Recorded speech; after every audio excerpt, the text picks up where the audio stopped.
Com a volta triunfal de um republicano à presidência dos Estados Unidos, o Brasil entra numa verdadeira montanha-russa. As novas políticas americanas podem impactar diretamente nossa economia e até o cenário político nacional. Será que o Brasil está preparado para esses desafios? E quais setores irão sentir os efeitos, para o bem ou para o mal? Para acompanhar essa análise completa, inscreva-se no Fonte Segura e ative o sininho. Não perca nenhuma atualização sobre o que realmente importa.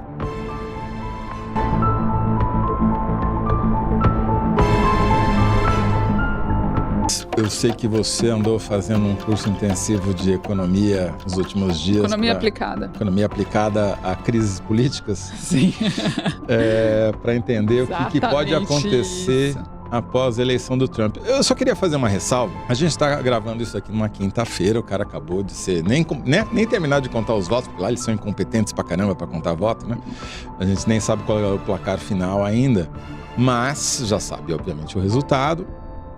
Vitória do Trump, maioria no Senado, provavelmente uma maioria também na Câmara dos Deputados, quer dizer, uma vitória tripla do Partido Republicano, mais do que do republicano, do trumpismo, né? Não, porque o Partido Republicano, o que sobrou do Partido Republicano é aquele que aderiu ao Trump. Ninguém daqueles que faziam contraponto ao Trump 4 anos atrás, 8 anos atrás, está no poder agora. Não, todos aqueles que tentaram se opor, Nikki Haley e companhia, né, vão ficar mais ostracizados do que umbigo de vedete, para usar uma expressão que eu acabei de inventar e novíssima. Agora, vem cá, Thaís, o que dá para, mesmo nessa situação, que a gente ainda não sabe nem qual é o plano econômico do Trump, porque ele conseguiu fazer uma campanha eleitoral sem programa econômico, né? Ele falou algumas coisas ao Léo. O que dá para a gente imaginar que pode vir a acontecer na economia americana e na economia global na brasileira. E, portanto, na nossa?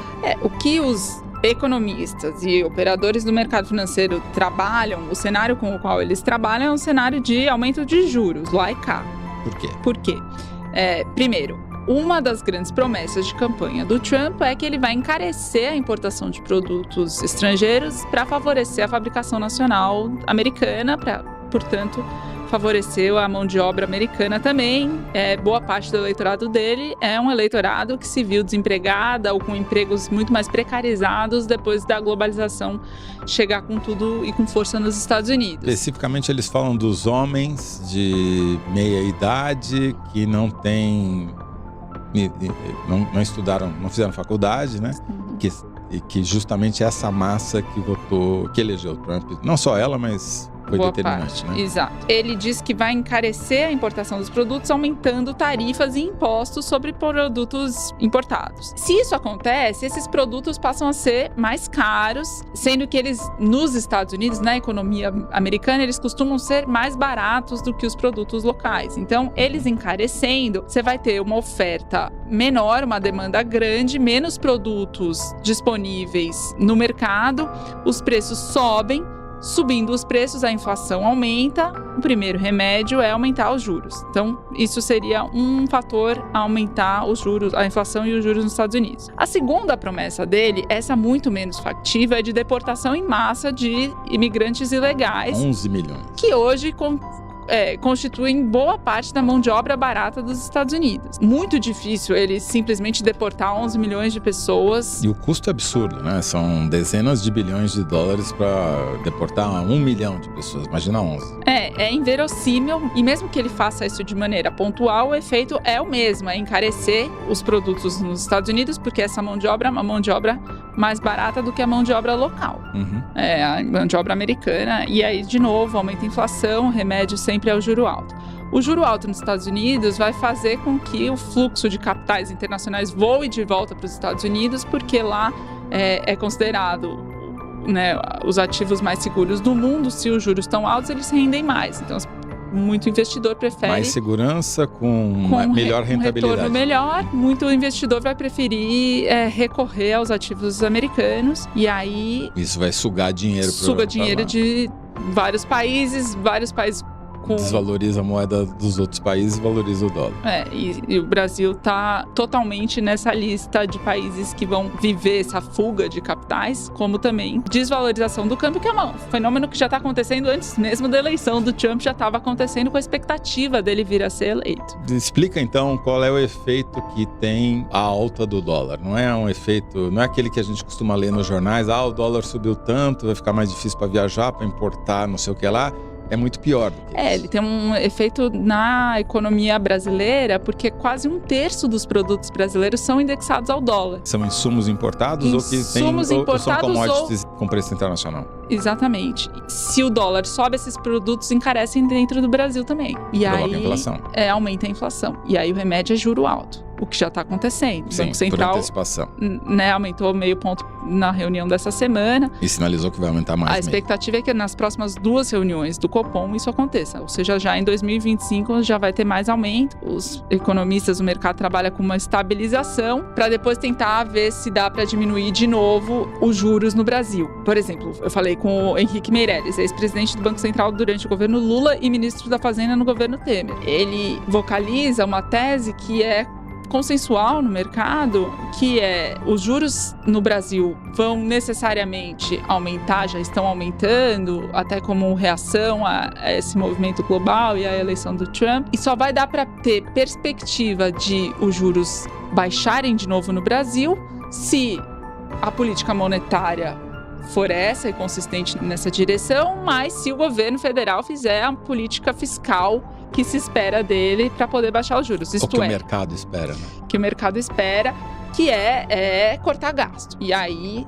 estamos há 2 semanas vendo essa novela que, na verdade, não tem nem capítulo, né? Porque a gente não sai do mesmo lugar. A novela é: o mercado cobra o Lula para o Lula apresentar um projeto que diminua os gastos da União, né? O Lula diz que vai, mas não vai, manda o Haddad ficar no Brasil, ele estava embarcando para a Europa, ele fala, não, fica aqui, eu que mando. E aí o Haddad fica no Brasil, faz reunião com o Lula, faz reunião com o Rui Costa, faz reunião sem o Lula, faz reunião com um monte de ministro. Dá para anunciar, mas não anunciou nada. Acho que é bom até a gente contar aqui, nós estamos gravando 2h de quinta-feira. A reunião do Lula com seus ministros começou supostamente, estava marcada para ter começado às 9h30 da manhã. Se eu conheço alguma coisa de Brasília, está atrasado pelo menos 1 hora. E daí eles fizeram um interregno pro almoço, ou seja, tá ficando mais uma vez para as calendas. Já teve um aviso, porque além de tudo, além de eles chegarem a um acordo entre si, o que não aconteceu, o Haddad fez um cardápio de medidas de cortes que apresentou pro Lula escolher. O Lula tá naquela de vou chamar todo mundo para me ajudar a escolher aqui. Da reunião já participou, além da Esther Dweck, do Tebet, Haddad, ainda chamou o ministro da Educação, chamou o ministro do Trabalho, pois virou uma assembleia, né? Então a chance de sair uma decisão, a meu ver, diminui quando você chama mais gente para decidir. Agora, além disso, há uma tentativa da Ministério da Fazenda de aproveitar o ensejo para colocar um contrabando nesses cortes, nessas medidas de corte, que é atrelar o crescimento do valor das emendas parlamentares ao orçamento da União ao arcabouço fiscal, ou seja, colocando um limite para evitar que esse negócio continue crescendo todo ano exponencialmente e, obviamente, o que implica que essas medidas, se não todas, uma parte administrativa, mas uma parte vai precisar de medida provisória, projeto de lei, e, portanto, precisa ser negociada previamente com o Congresso. E o Congresso já fez, Lula, hoje é quinta-feira, nós temos uma pauta cheia, não dá para falar. Não, e tem PEC no meio, né? Também. Essas mudanças de corte de gastos, eles já anunciaram que, o Haddad anunciou que necessariamente terá que ser por uma proposta de emenda à Constituição que requer quórum qualificado. Ou seja, se 2 turnos. O Lula pode decidir o que quiser junto com seus ministros, se não combinar com o Arthur Lira e com o Hugo Mota agora. É uma novela sem capítulos, como você diz, né? É uma novela contínua. Assim.